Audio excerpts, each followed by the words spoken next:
علیکم ورحمت الله وبرکاته. ګرانو دوستانو، زمونږ د نن صحابي دی حضرت اسامه بن زید رضی الله تعالی عنه. ستاسو نوم اسامه، کنیت ابو محمد، ستاسو د پلار نوم زید بن حارثه رضی الله تعالی عنه. تاسو د هجرت نه اووه کاله اگاهو په مکه کې پیدا شوي وئ. ستاسو پلار حضرت زید رضی الله تعالی عنه د نبی کریم صلی الله علیه و آله وسلم ډیر خوږ، ګران او محبوب غلامو، او نبی علیه السلام به هغوی د خپل د زوی په نوم بللو. ستاسو د مورکۍ نومو برکه رضی الله تعالی عنها او په بعض کتابونو کې برکت نوم هم لیکلی شوی دی، او د هغوی تعلق ابو سینا نومي ملک سره و، یعنی د حبشي اوسیدونکې وه.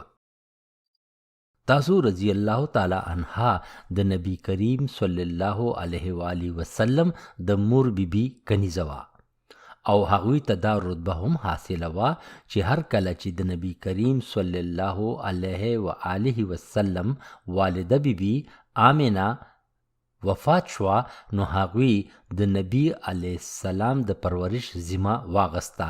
نو ځکه به نبی علیه السلام اکثر فرمایل چې ایمن د هغوی د مور په شان ده، او د هغوی تعلق ما سره داسې دی چې هغوی زما اهل بیت نه دي.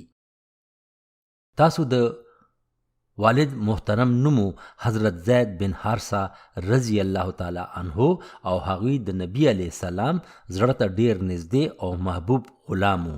د قرآن د نزول نه به آګاهو رسول علیه السلام هغوی خپل زوی ګڼلی و او منتخب کړی و، خو هر کله چې قرآن کې د دې خبرې نفي وشوه، نو هغې نه پس دغه فیصله منسوخه شوه، او تاسو ته د رسول علیه السلام رازدان خاص هم رتبه ملو شوې وه. هر کله چې اسامه رضی الله تعالی عنه پیدا شو، نو رسول الله السلام ډیر خوشحاله شو، او د دغه خوشحالی اظهار هم وکړو. د څه په وجه نورو صحابه کرامو هم خپله خوشحالي ظاهره کا، او هغه ځکه چې د صحابه کرامو اجمعین رضی الله تعالی عنه د پاره د نبی علیه السلام خوشحالي د ژوند د هر څه نه زیاته وه. حضرت اسامه رضی الله تعالی عنه د حضور نبی کریم صلی الله علیه و آله وسلم د نسی حضرت حسن رضی الله تعالی عنه هم عمرو. حضرت حسن رضی الله تعالی عنه د خپل نیکه حضور نبی کریم صلی الله علیه و آله وسلم پرنګ حسین او جمیل او خایستو، خو اسامه رضی الله تعالی عنه د خپل مور پشان تور رنگ، غټه پوزه او د حبشې د خلکو په رنګ کې رنګو. خو رسول علیه السلام به همدې دواړو سره یو رنګ مینه او محبت کولو، چې یو پتون باندې به حضرت حسن رضی الله تعالی عنه ناستو، نو په بل پتون یعنی په خپې باندې به حضرت اسامه رضی الله تعالی عنه کینولی و، او مینه به یې ورسره کوله. کله کله به یې دواړه خپلې سینې سره ولګول او دا دعا به وکړه: یا الله، زه دې دواړو ماشومانو سره مینه لرم، ته هم دواړو سره مینه وکړه او خپل نږدې خلکو کې شامل کا. اسامه رضی الله تعالی عنه سره به د نبی علیه السلام ډیر ښه کول. یو ورځ اسامه رضی الله تعالی عنه د دروازې درشلې سره ولګېدو او را پریوتو. د څه په وجه د هغوی تندې زخمی شو او وینه پرې راماته شوه. نو رسول کریم صلی الله علیه و آله وسلم حضرت عایشه رضی الله تعالی عنها ته اشاره وکړه چې د اسامه د تندې نه وینه صفا کوي، خو حضرت عایشه رضی الله تعالی عنها د څه مصروفیت په وجه هغوی ته یکدم متوجه نشوه. نو نبی علیه السلام په خپله پاسېدو او خپل مبارک لاسونو سره د هغوی د تندي نه وینه صفا کا. څرنګه چې نبی علیہ السلام اسامه رضی الله تعالی عنہ سره په ورکوټوالي کې مینه کوله، همدغه رنګ هغوی چې هر کله ځوانان شو نو رسول علیہ السلام به هغوی سره همدغه رنګي مینه کوله او څه قسمه کمې پکې را نغلو. یو ځل د قریشو سردار حکیم بن حزام ډیر قیمتي جامې د رسول علیه السلام په خدمت کې تحفتن پیش کړي. دغه لباس ډیر قیمتي و. همدغه رنګ دا لباس د یمن د بادشاه دپاره هم جوړ کړی شوی و. نبی علیه السلام د دغه تحفې اغستونه انکار وکړو ځکه چې حکیم بن حزام به په دغه ورځو کې مشرک و. البته دغه لباس رسول علیه السلام د هغوی نه قیمتا واغستو او د جمعې په ورځې واغستو او د هغې نه پس دغه لباس حضرت اسامه بن زید رضی الله تعالی عنہ له ورکو. حضرت اسامه رضی الله تعالی عنہ به دغه قیمتي لباس ډیر په شوق سره اچولو. هر کله چې اسامه بن زید رضی الله تعالی عنہ ځوان شو نو د بهترین اخلاق او عادات مالکو او ډیر زیات ذهین، بهادر، نرمخو او پرهیزګاره انسانو. د څه په وجه خلکو ته به ډیر زیات عزت د دې کولو او په صحابه کرامو او نور خلکو کې یو هردل عزیز شخصیتو. په غزوه احد کې خپل هم عمر هلکانو سره د جنگ میدان ته راغلل. په دغه غزوه کې څه ماشومان په جنگ کې د شمولیت دپاره قبول کړی شو او کم ماشومان چې ډیر کم عمره وو هغوی مدینې ته واپس کړی شو. په دغه واپس کړی شوي ماشومانو کې حضرت اسامه بن زید رضی الله تعالی عنہ هم شاملو او دغه ماشومان د خفقان د لاسه ټولو جړل ځکه چې هغوی د جهاد د موقع هغوی ته د جهاد موقع ملو نشوه. د غزوه خندق دوران کې چې هر کله اسامه رضی الله تعالی عنہ د خپلو مرګرو سره میدان جنگ ته راغلو نو د پنجو په سر اوچت ګرځېدو چې هسې نه رسول علیه السلام په دې جنگ کې هم هغوی کور ته واپس ونه لیږي چې ستا عمر کم دی او هغوی په جهاد کې شامل نشي. رسول الله السلام چې کله هغوی ته وکتل نو ډیر خوشحاله شو او هغوی له په جنگ کې د شرکت موقع ورکړه. هغه وخت ستاسو عمر تقریبا 15 کاله و. البته په فتح مکه کې د نورو صحابه کرامو اجمعین سره هم هغوی شاملو او مکې ته په دې شان داخل شو چې د نبی کریم صلی الله علیه و آله وسلم سره په اوخه شریک ناستو او همدغه رنګ د نبی کریم صلی الله علیه و آله وسلم سره د حضرت بلال رضی الله تعالی عنہ او عثمان بن طلحه رضی الله تعالی عنہ سره کعبه کې داخل شو او هغوی پسې دروازه بند کړې شو. بل ذکر روایت دی چې نبی علیہ السلام سره 2 صحابه کرام کعبه کې دننه تشریف وړی وو، یو حضرت بلال رضی الله تعالی عنہ او بل حضرت اسامه رضی الله تعالی عنہ. او چې هر کله هغوی د کعبې نه راووتل نو حضرت عمر رضی الله تعالی عنہ په منډه ورغلل او د حضرت بلال رضی الله تعالی عنہ نه تپوس وکړو چې رسول الله صلی الله علیه و آله وسلم کم استنې په خوا کې مونځ وکړو او بیا هم په هغه ځای هغوی ودرېدل او 2 رکعاته مونځ ادا کو. اسامه رضی الله تعالی عنہ فرمایي چې هر کله نبی علیہ السلام په اوخه باندې ناستو او کعبې ته ننوتو نو سر دومره ټیټو چې د اوخ کې کجاوې سره سر لګېدو. د حجۃ الوداع په موقع هم تاسو نبی علیہ السلام سره په اوخه ناست وئ او هم دغه رنګ چې هر کله رسول علیہ السلام مدینې ته واپس راتلو نو په دغه موقع حضرت جابر بن عباس رضی الله تعالی عنہ هم د نبی علیہ السلام سره په اوخه باندې کېناستو او دا شرف هم هغې ته حاصل شو. دینه علاوه د عرفات او د مزدلفې په منځ کې د حج کاروان باندې ستاسو په وجه ناوخته شو نو په دغه موقع د مکې نوي مسلمانان او څه منافقین ستاسو په هکله یو څو سپکې سپورې خبرې وکړي چې د دې کس په وجه ټول کاروان باندې ناوخته شو. په یو موقع هغوی د خپلو غلطیانو تذکره په دې شان کوي. په 9 هجری کې نبی علیہ السلام د یو ورکوټي لشکر سره د حرکه نامي ځای باندې حمله د پاره مونږه ولیږلو. زه د دغه ډلې مشرم. هر کله چې مونږ په هغوی حمله وکا او هغوی له مو ماتې ورکو نو په دې دوران کې یو کس د هغوی نه په تښتېدو شو. په یو موقع هغوی د خپلو غلطیانو تذکره په دې ډول کوي. په 9 هجری کې نبی علیہ السلام د یو ورکوټي لشکر سره د حرکې نامیزي باندې حمله د پاره مونږه ولیږلو. زه د دغه ډلې مشرومه. هر کله چې مونږ په هغوی حمله وکا او هغوی له مو ماتې ورکو نو په دې دوران کې یو کس د هغوی نه په تښتېدو شو. یو انصاری صحابي او ما هم هغه سړی پسې په منډه شو او هغه را لاندې کو او هر کله چې هغه مونږه گیر کو او را لاندې کو نو هغه په چغه شو او کلمه ویلا. د هغه د کلمې او د شهادت وینا نه پس انصاری خپل لاس ایثار کړو او هغه قتل نه کړو خو ما په صرفه نکړه او په نیزه باندې می هلاک کو.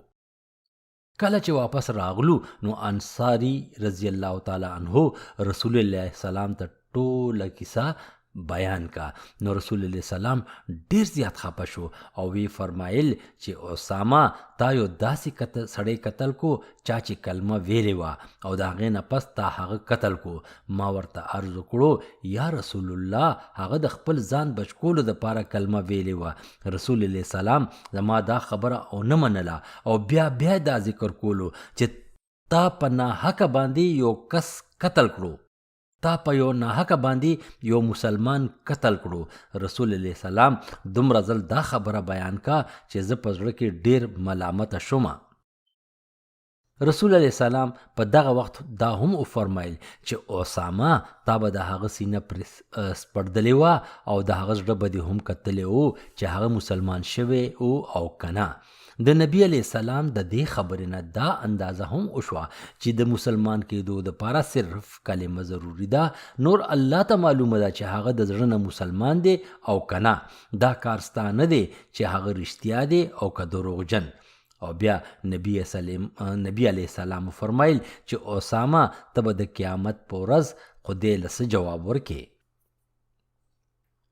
جنگ موتا کې حضرت اسامه رضی الله تعالی عنہ خپل پلار زید بن حارثه رضی الله تعالی عنہ په نگرانی کې په دغه جهاد کې حصہ اخیستی و. دغه وخت هغوی عمر 18 کالونه کم و. هغوی په دغه جنگ کې په خپلو سترګو د پلار د شهادت منظر وکتو خو په خپله حوصله کې و او د حضرت جعفر ابن ابي طالب رضی الله تعالی عنہ پسې په سالاری او مشرۍ کې په جنگ کې شامل و او بیا حضرت جعفر ابن ابي طالب رضی الله تعالی عنہ هم شهید شو. خو بیا هم دوی همت ونه بیللو او په جنگ کې شاملو. په دې دوران کې حضرت خالد ابن ولید رضی الله تعالی عنہ جنډې لاندې کفارو سره په جنگ کې شاملو. په دغه وخت خالد بن ولید رضی الله تعالی عنہ په ډیره ښه طریقه باندې خپل فوج د کفارو د محاصرې نه راوویستل. حضرت اسامه بن زید رضی الله تعالی عنہ خپل پلار حضرت زید بن حارثه رضی الله تعالی عنہ په ملک شام کې ځمکې ته وسپارلو او بیا هم د هغوی په اس باندې سور مدینې ته واپس راغلو. په 11 هجری کې نبی کریم صلی الله علیه و آله وسلم د روم خلکو سره د جنگ دپاره یو اسلامی لشکر تیار کو چې په هغوی حمله وکړي. په دغه لشکر کې جلیل القدر صحابه کرام حضرت ابوبکر صدیق رضی الله تعالی عنہ، حضرت عمر رضی الله تعالی عنہ، حضرت سعد ابن ابي وقاص رضی الله تعالی عنہ او حضرت ابو عبیده رضی الله تعالی عنہ هم شاملو. خو بیا هم نبی علیہ السلام د دغه لشکر امیر اسامه بن زید مقرر کړو، حالانکه د هغوی عمر په دغه موقع 20 کاله و. په مدینه کې څه صحابه کرامو باندې دا خبره څه ډیره ښه ونه لګېده او په خپلو کې به ویل چې رسول الله سلام یو هلک په مهاجرینو اولین باندې هغه له اهمیت ورکو او په دغه صحابه کرامو باندې هغه امیر مقرر کو.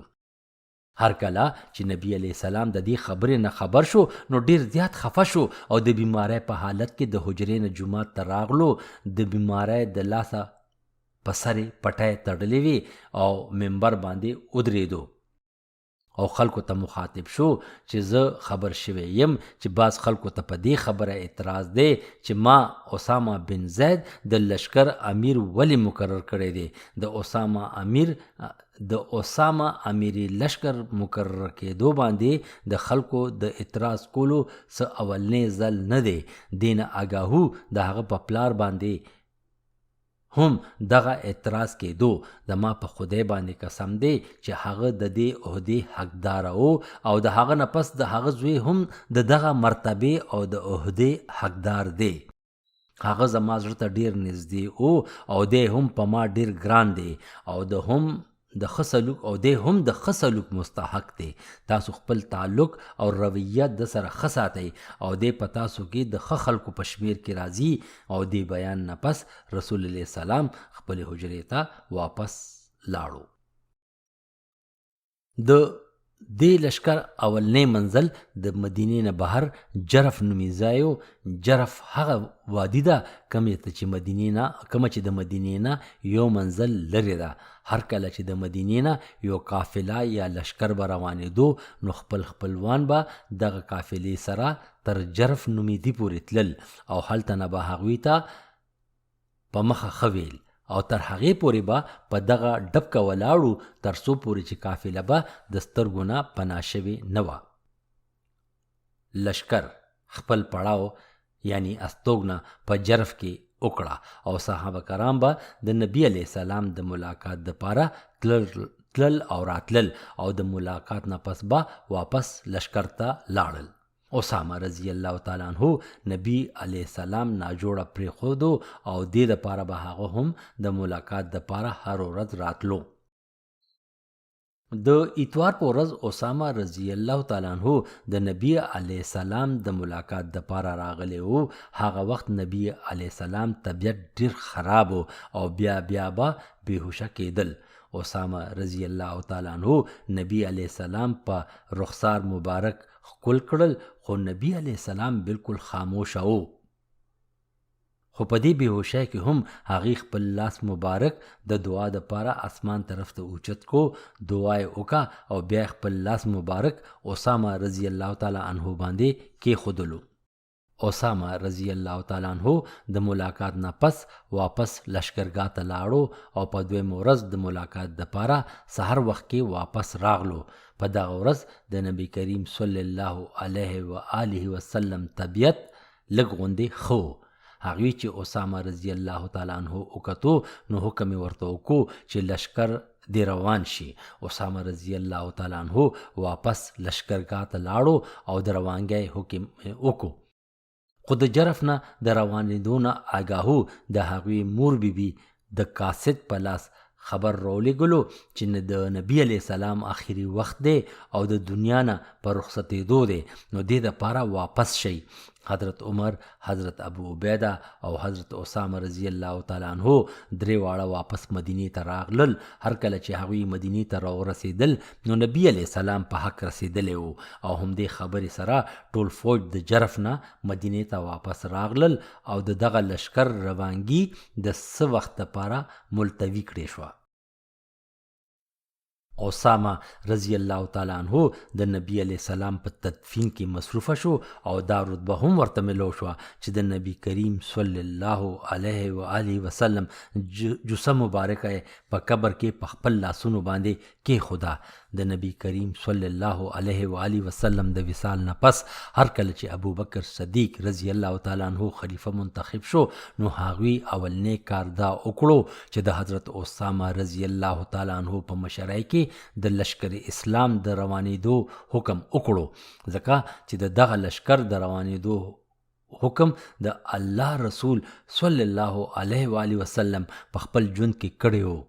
خو په دې موقع څه صحابه کرامو دا رایه ظاهره کا چې د لشکر په روانګي کې دی لږ غوندې تاخیر یعنی ایثار کړی شي، ځکه چې په دې وخت کې مدینه او په خواوشا کې حالات څه ډېر ښه نه ښکاري.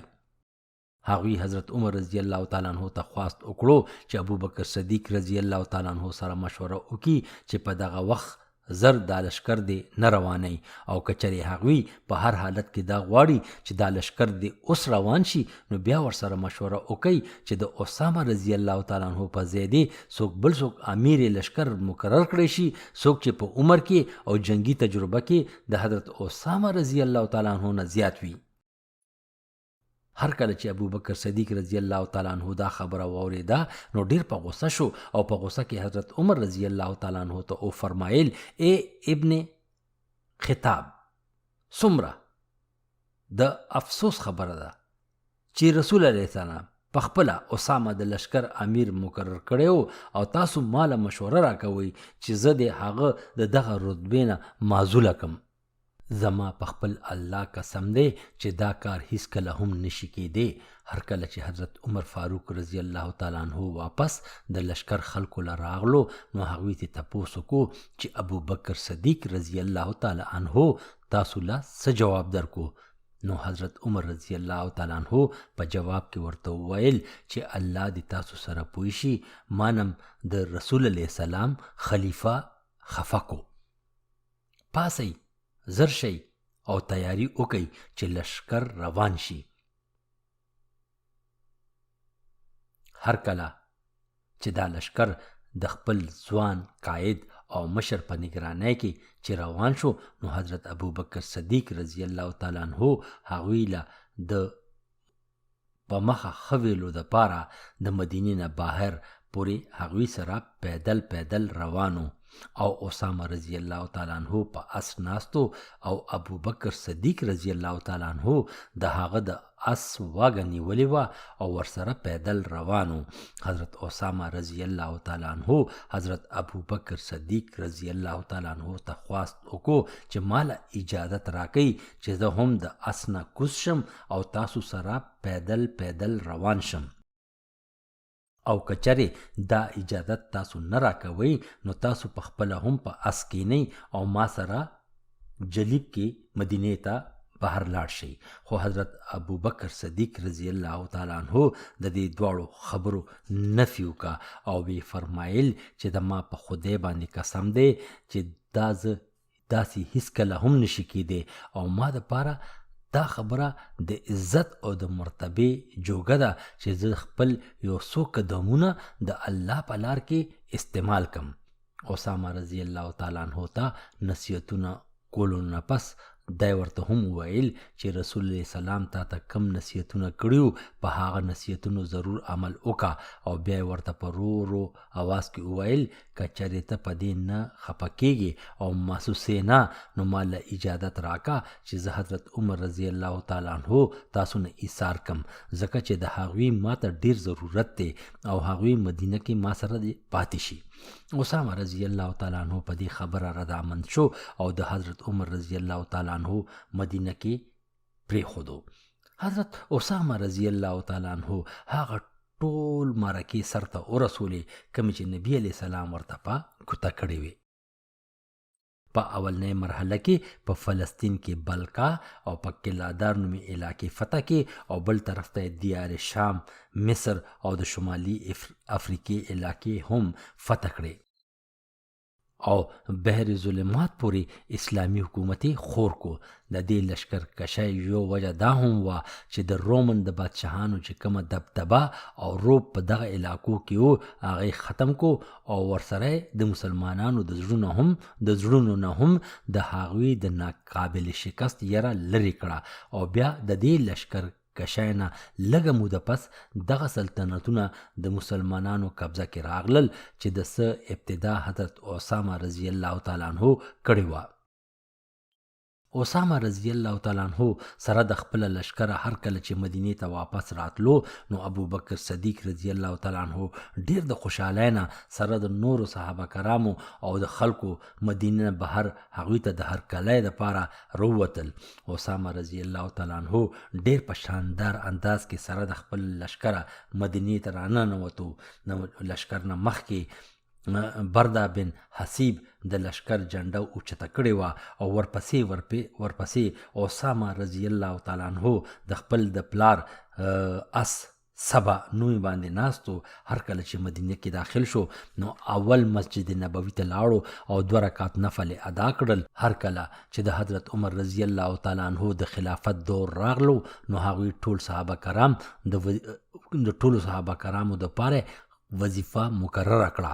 یو ورځ د حضرت عمر رضی الله تعالی عنہ زوی د حضرت عمر رضی الله تعالی عنہ په خدمت کې حاضر شو او خپل پلار عمر رضی الله تعالی عنہ ته ګیله وکړه چې تاسو اسامه رضی الله تعالی عنہ لا مانه زیاته وظیفه مقرر کړې ده، حالانکه زه هم هغوی سره په هر یو جهاد کې او غزا کې شامل وم او همدغه رنګ د هغه د پلار زید رضی الله تعالی عنہ او ستاسو رتبه کې هم څه ډیر فرق نه ښکاري.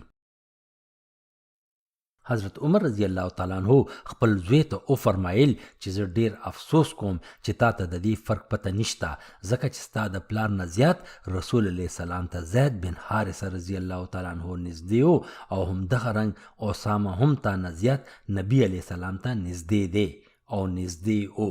په دې خبره باندې عبدالله بن عمر خاموشه شو. حضرت عمر رضی الله تعالی عنہ به چې هر کله اسامه رضی الله تعالی عنہ سره ملاویدو نو د خوشحاله او د ادب نه به ودرېدو او فرمایل به چې هر کله راشي دا خو زما سردار دی او زما امیر راغو.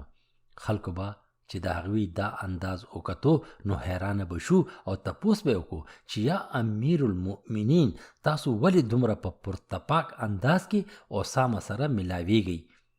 نو هغوی وفرمایل به چې رسول الله سلام یو ځل زموږ د لشکر امیر اسامه مقرر کړی و، نو ځکه هم هغه مقام سره زه هغوی ته هرکلی وایم. حضرت عثمان رضی الله تعالی عنہ په خلافت کې فتنه او فساد کې اعلانیت ور باندې بالکل حصہ وانغسته او نه په ملکی معاملاتو کې څه برخه اغستې وه.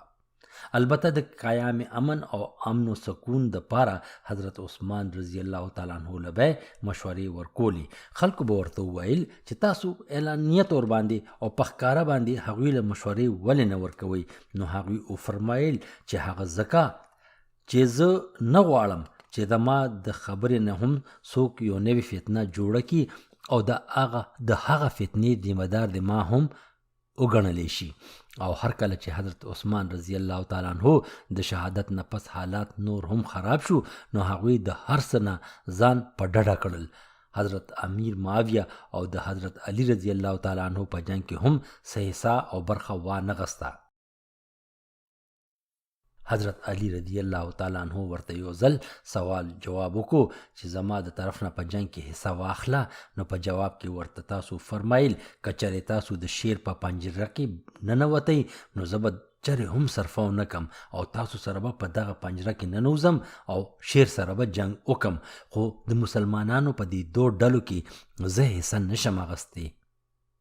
حالانکه اسامه رضی الله تعالی عنہ حضرت علی رضی الله تعالی عنہ په حق ګڼلو او اخره پورې په دې خبره هغوی پښیمانه وو. حضور نبی کریم صلی الله علیه و آله وسلم تاسو سره بې کچه مینه لرله او څو ځله به په خپله ژبه مبارکه هم د دې خبرې اقرار کولو او دغه د مینې اظهار به هم د هغوی د طرز عمل نه هم ظاهرېدو. نبی علیہ السلام د خپل اهل و عیال کې د حضرت حسن رضی الله تعالی عنہ سره بې کچه مینه لرله، خو په دغه مینه کې اسامه بن زید هم هغه خوش قسمته انسان و چې هغوی سره شریک و. د نبی علیہ السلام په یو پتون به اسامه او په بل پتون به حضرت حسن رضی الله تعالی عنہ ناستو او رسول الله سلام به کله کله دواړه سینې ته رانږدې کړل او دا دعا به کوله چې یا الله زه دې دواړو سره مینه کوم، ته هم دوی سره مینه وکړه. او بل ځای کې روایت دی چې زه په دې دواړو رحم کوم نو ته هم په دې رحم وکړه. حضرت ابن عباس رضی الله تعالی عنہ نه روایت دی چې نبی علیہ السلام فرمایل چې اسامه ماته د ټولو خلکو نه محبوب او نږدې دی. په یو موقع تاسو فرمایل چې د دوی پلار د ما زړه ته ډیر نږدې و او اسامه هم زما د زړه سر دی. نبی علیه السلام به هغوی سره د مینې په وجه کله کله هغوی پورې ټوکې ټکارې هم کولی. یو ورځ اسامه رضی الله تعالی عنه د نبی علیه السلام په حجره مبارکه کې ناستو. حضرت عایشه رضی الله تعالی عنه هم موجوده وه. نو نبی علیه السلام اسامه رضی الله تعالی عنه طرف ته وکتل او بیا په خندا کې حضرت عایشه رضی الله تعالی عنها ته مخاطب شو او وی فرمایل کچره اسامه زما لور وه نو ما به د خس سنگار کولو او رنگ پرنګ کالی به می او جامې به می وته اچولې. د څه په وجه به د نوم ډیر مشهور شوی او خلکو به د لری لری نه د لپاره رشتې را لېږلې. په دربار نبوت صلی الله علیه و آله وسلم کې حضرت اسامه رضی الله تعالی عنہ هم اوچت او ښه مقام لرلو. کله چې به داسې موقع راغله چې حضرت عایشه رضی الله تعالی عنہ به د دې خبرې جوګه نه وه چې په دربار رسالت کې د چا سفارش وکړی شي یا څه مرسته وکړي، نو دا کار به حضرت اسامه رضی الله تعالی عنہ ته حواله کړی شو. حضرت عایشه رضی الله تعالی عنہ فرمایي چې یو ځل یو زنانه په غلا کې ونیولې شوه. په دې هکله خلکو خپلو کې دا خبره وکړه چې د دې زنانې د سفارش دپاره به داسې څوک وي چې په بارګاه رسالت کې سفارش وکړي. ځکه چې حضرت عایشه رضی الله تعالی عنہ د دې خبرې د سفارش نه ډډه کوله. آخر خلکو دا فیصله وکړه چې حضرت اسامه رضی الله تعالی عنہ یو داسې کس دی چې هغه په بارګاه رسالت کې سفارش کولی شي. هر کله چې اسامه رضی الله تعالی عنہ د نبی علیه السلام په خدمت کې حاضر شو او د هغه زنانه سفارش وکړو، نو نبی علیه السلام ډیر زیات په غوسه شو، ځکه چې دا د حدود الله معامله وه او دا یې وفرمایل چې بني اسرائیل که چېرته مالداره یا خواص خلکو به غلا وکړه نو هغوی به پرېښودو، او که چېرته معمولي غریب او عام کس به غلا وکړه نو د هغه لاس به یې پرېکولو. زما په خدای قسم دی که چېرې دا د محمد لور فاطمه رضی الله تعالی عنها هم وه نو ما به د هغوی لاس پرېکولو حکم ورکړی و. اسامه رضی الله تعالی عنہ د نبی کریم صلی الله علیه و آله وسلم د کور رازدان او خاص د اعتماد کسو. د هغوی حیثیت په اهل بیت کې د خاندان د یو فرد په شان ګڼلی شو، څنګه چې آګاهو ما عرض کړی و چې د الله رسول صلی الله علیه و آله وسلم به عموما خپل قیمتي څیزونه اسامه رضی الله تعالی عنہ له په تحفه کې ورکول. همدغه رنګ یو ورځ وحی کلبی د کتان نومې یو خاص قسمه کپړه نبی علیه السلام ته هدیه کړله. نبی علیه السلام هغه کپړه اسامه رضی الله تعالی عنہ له په تحفه کې ورکا. یو ورځ نبی علیه السلام د اسامه رضی الله تعالی عنہ نه پوښتنه وکړه چې ته د کتان هغه کپړې نه جامې ولې نه جوړې؟ په جواب کې هغوی ورته وفرمایل چې هغه ټوکې نه زما ښځې ځان له جامې جوړې کړي. رسول الله السلام ورته وفرمایل چې هغې ته ووایه چې د هغې لاندې بله څه جامې هم اچي چې د دغه جامو نه د هغوی جسم نه ښکاري، ځکه چې دغه کپړه نری ده. د دې خبرې نه دا نتیجه هم ښکاري چې نبی علیه السلام په خپل اهل بیت او د اسامه رضی الله تعالی عنہ په منځ کې هیڅ قسمه فرق نه کولو. حضرت اسامه رضی الله تعالی عنہ د ورکوټي والي نه د رسول الله سلام په نگرانی کې پرورش حاصل کړی وو، خو هر کله چې نبی علیه السلام په حق ورسېدو نو هغه وخت تقریبا د 18 کالو عمر و. د څه په وجه تاسو د نبی علیه السلام نه په علمي اړخ مکمل طور باندې مستفید نشوئ، بلکې ورته موقع میلاو نشوه، خو بیا هم ستاسو په سینه کې د نبی علیه السلام حدیثونه او خبرې محفوظه وي. یو ځل حضرت سعد ابن ابي وقاص رضی الله تعالی عنہ د تعاون په حقله هغوی ته څه حکم میلاو نشو، نو هغوی د تاسو رضی الله تعالی عنہ نه تپوس وکړو چې آیا رسول الله سلام نه د تعاون په حقله تاسو حدیث اوریدلی دی؟ نو هغوی وفرمایل چې یو ورځ نبی علیه السلام فرمایلی و چې تعاون یو قسمه عذاب دی کم چې د بني اسرائیل په یو ډلې باندې الله تعالی نازل کړی و. نو هر کله چې تاسو وورئ چې په فلانی علاقه کې تعاون یا وبا راغلی ده نو هلته مه ځئ، او هر کله چې هغه ستاسو په کلي یا علاقه کې راغله نو هغه ځای نه مه تښتئ او د تښتېدو نیت مه کوئ. ستاسو په شخصیت باندې د نبی علیه السلام د پرورش اثر ښکاراو، ځکه چې تاسو به زیات وخت د نبی علیه السلام په نگرانۍ کې تیرولو او وخت بې وخته به د هغوی حجرې ته تلئ. په سفر کې به هم هغوی سره سفر کولو او نبی علیه السلام د چارندام دپاره د اوبو انتظام او نبی علیه السلام ته به د چارندام په وخت اوبه اچول دا د هغې ذمهواري وه. اسامه رضی الله تعالی عنه به په سنت نبوي باندې سختۍ سره عمل کولو. په آخرني عمر کې هر کله چې ستاسو جسم مبارک کمزوری شو نو بیا هم تاسو مسنون روجې نیولې. یو ورځ ستاسو یو غلام تاسو ته وویل چې ستاسو جسم اوس کمزور دی او ناتوا دی، دې دپاره د دوشنبې او د پنجشنبې روجه مه نیسئ. نو په جواب کې تاسو فرمایل چې نبی علیه السلام به په دغه 2 ورځو روجه نیوله. تاسو رضی الله تعالی عنه به په یو خلافت کې هم هیڅ قسمه رتبه قبوله نه کړه، ځکه چې د دنیاوي کارونو او مرتبو کې ستاسو هیڅ قسمه خواهش نو. د خپل مور پلار به هم ډیر قدر کولو.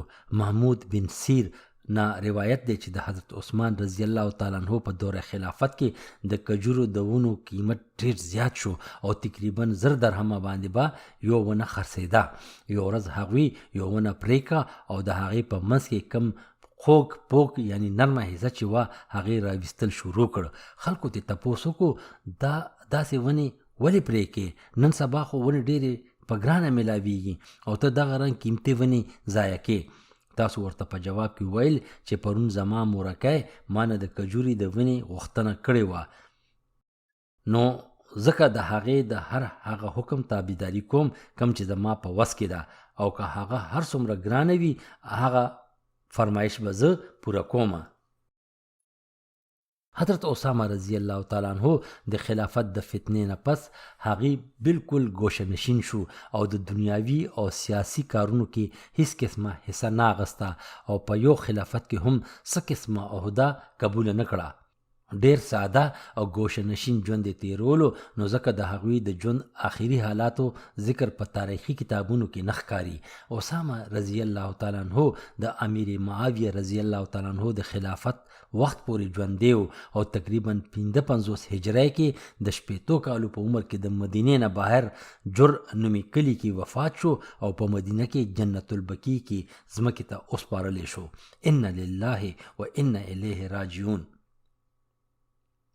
یو ځل فاطمه بن قیس د نبی علیه السلام په خدمت کې حاضره شوه او تاسو علیه السلام نه تپوس وکړو چې یا رسول الله ما پسې 2 خلکو رشتې را لېږلي دي، د یو کس نوم معاویه دی او د بل نوم ابو جهم دی.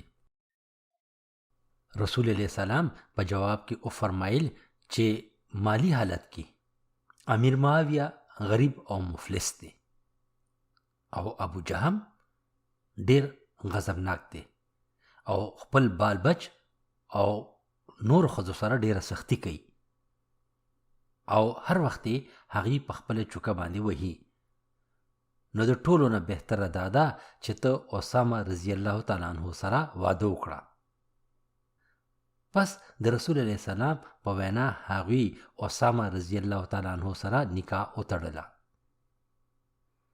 زه دلته دا خبره هم څرګندوم چې امیر معاویه رضی الله تعالی عنه په هغه وخت کې غریب خو بیا وروستو ډیر مالدار شو او د مسلمانانو امیر مقرر کړی شو. اسامه رضی الله تعالی عنه اولنی واده د 14 کالو عمر کې د رسول الله سلام په وینا زینب بنت کنتیله سره کړی وه، خو څه موده پس اسامه رضی الله تعالی عنه هغوی له طلاق ورکو. دویم واده نعیم بن عبدالخام د رسول الله سلام په خواهش اسامه سره واده کړی او ابراهیم بن اسامه د هغوی نه پیدا شوی و. دین علاوه اسامه رضی الله تعالی عنه په خپله هم مختلف ودونه کړي وو او ښه کثیر العیال یعنی ښه ډېر زیات بچي وو. ګرانو دوستانو، دا زموږ د رسول الله سلام خو صحابي حضرت اسامه بن زید رضی الله تعالی عنه د څه په هکله چې ما ستاسو په خدمت کې د هغې د ژوند په حالاتو باندې رڼا واچوله. والسلام.